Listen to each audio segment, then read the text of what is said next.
What up, world? Established Rich coming right back at you. Today, I'm here to give props, to show love, to speak on the one MC who changed everything for me. Not because of sales, not because of awards, but because of what he represents as a rapper, as a man, and as an artist. Today, we are talking about Nasir Jones, and why he's my personal greatest of all time. Now, let me get this out the way first. I know when people talk about the GOAT conversation, the conversation usually shifts to who sold the most records. But if we being real, like really real, none of those things define MCing. Not to me. The core of being an MC is your opinion, your perspective, your power to move people through words. It's about how deep your verses cut and how many parts of the human experience you can put into a rhyme. And when you measure it like that, Nas is in a class by himself. Let's take it all the way back to Illmatic, the blueprint, the gold standard. It wasn't just an album. It was literature. It was cinema. It was raw, unfiltered, poetic storytelling from a 20-year-old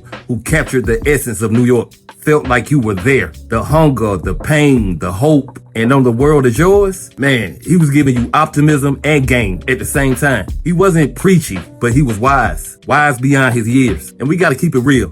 Nas came up in the most competitive time in hip-hop. We talking Biggie, Pop, Jay-Z, Wu-Tang, Lauryn Hill, Andre 3000. Legends. But Nas, he stood apart because he never boxed himself in. Jay was the hustler, Pop was the revolutionary, Biggie was the flashy storyteller, but Nas was all of that and then some.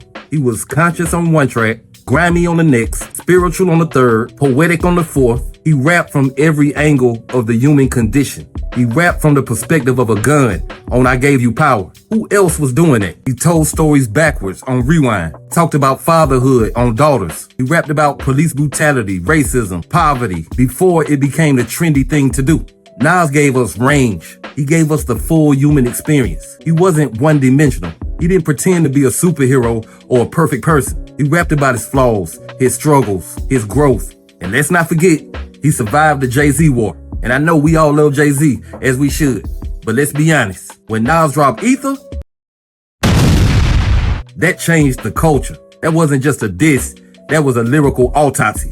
Fast forward to today, most rappers from his era either faded out or fell off. Not Nas, he dropped 6 albums with Hit Boy. 6. And all of them was dope. We talking King Disease, 1, 2, 3, Magic, 1, 2, 3. And he's still out here rapping with the same hunger, only now it's sharper. His voice got better, his cadence has evolved. He's not chasing trends. He's walking in his own lane and still schooling the new generation in the process. Look, for me, Nas is the standard. He is the MC I hold everybody up against. Not because he was always the biggest, but because he was always the truest. He didn't sell himself to fit in. He didn't water down his message to go viral. He didn't become a gimmick to just stay relevant. He stayed Nas. And in a world full of filters, clout chasers, and industry puppets, that kind of consistency, that kind of authenticity is rare.